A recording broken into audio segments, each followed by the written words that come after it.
এ বদনা তুই উঠে আয় আমার কাছে। মনে কর অনেক কথা তোর মনের মধ্যে চাপা আছে, কিন্তু কাকু কবার পারিসনি।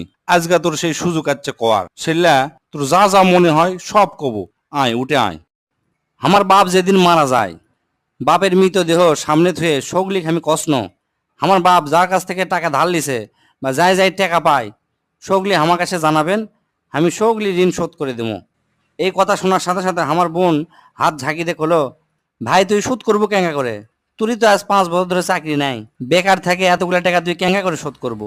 বুনক আমি আস্তে আস্তে অভয় দিয়ে কোনো চিন্তা করিস না বোন, বাপের সব ঋণ আমি শোধ করে দেবো, 1 টাকাও ব্যাংকে থমো না। পরের দিন সকালে ঘুমোর থেকে উঠতে না উঠতেই দরজা খুলে দেখি বারান্দার 4-5 জন লোক বসে আছে, পাওনাদার।